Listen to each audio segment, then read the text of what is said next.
ओम क्लीम कृष्णाय नमः।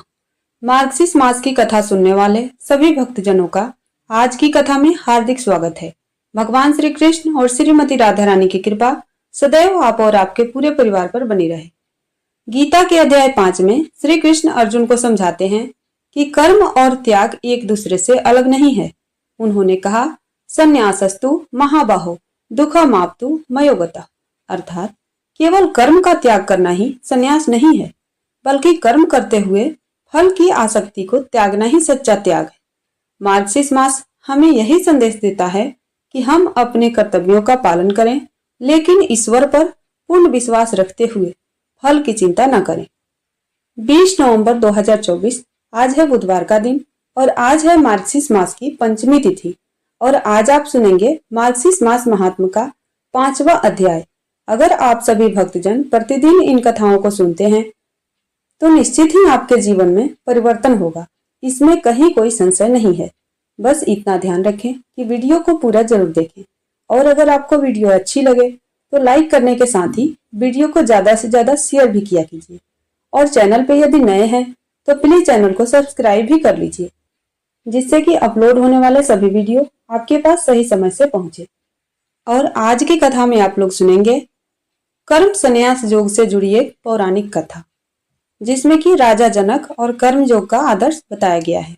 प्राचीन काल में मिथिला के राजा जनक, जो अपने न्याय प्रिय और धर्मपरायण स्वभाव के लिए प्रसिद्ध थे, कर्म और संन्यास के महत्व को समझने के लिए चिंतित थे। वह जानना चाहते थे कि क्या एक गृहस्थ होते हुए भी ईश्वर का साक्षात्कार किया जा सकता है या मोक्ष केवल संन्यास से ही संभव है। एक दिन उनके दरबार में एक महात्मा आए।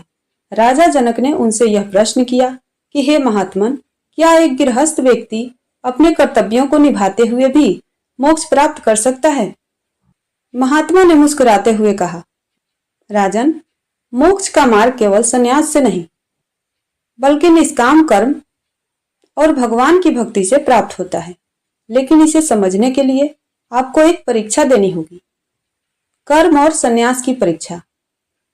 महात्मा ने राजा जनक को अपने राज्य का कार्यभार संभालने के साथ एक कटोरे में दूध भरकर अपने सिर पर रखने को कहा। उन्होंने कहा, राजन, आप अपनी दैनिक जिम्मेदारियां निभाएं, लेकिन इस बात का ध्यान रखें कि कटोरे से दूध की एक बूंद भी न गिरे। राजा जनक ने सिर पर दूध का कटोरा रखा और अपने राज्य के कार्यों को निपटाना शुरू किया। वह न्याय करते रहे, प्रजा की समस्याएं सुनते रहे और युद्ध की तैयारियों का निरीक्षण करते रहे। पूरे दिन राजा ने अपने सभी कार्य पूरी सावधानी और समर्पण के साथ पूरे किए। दिन के अंत में महात्मा ने राजा से पूछा, राजन, क्या आपने अपने कर्तव्यों को निभाते समय कटोरे में से दूध गिराया? राजा ने विनम्रता से उत्तर दिया, नहीं गुरुवर, मैंने अपना पूरा ध्यान दूध पर रखा और साथ ही अपने कर्तव्यों को भी पूरी निष्ठा से निभाया। महात्मा ने कहा, हे राजन, यही कर्मयोग का रहस्य है। गृहस्थ जीवन में रहकर भी यदि व्यक्ति अपने कर्तव्यों को भगवान को समर्पित कर फल की आसक्ति से मुक्ति होकर करता है तो वह मोक्ष प्राप्त कर सकता है। सच्चा संन्यास केवल वस्त्रों का त्याग नहीं, बल्कि मन और हृदय में आसक्ति का त्याग है। निष्काम भाव से किया गया कर्म ही व्यक्ति को जीवन के बंधनों से मुक्त करता है। तो प्रिय भक्तजनों, राजा जनक की इस परीक्षा ने यह सिद्ध कर दिया कि मोक्ष का मार्ग केवल सन्यासियों के लिए नहीं है। गीता के अध्याय 5 में भगवान श्री कृष्ण ने भी यही संदेश अर्जुन को दिया कि फल की इच्छा को त्याग कर कर्म करना ही सच्चा योग और संन्यास है। इस कथा से हमें यह सीख मिलती है कि जीवन में अपने कर्तव्यों का पालन करते हुए भी हम आध्यात्मिक उन्नति और मोक्ष प्राप्त कर सकते हैं। निष्काम कर्म और भगवान के प्रति समर्पण का भाव ही सच्चा योग है। उम्मीद करती हूँ आज की कथा आप सबको पसंद आई हो।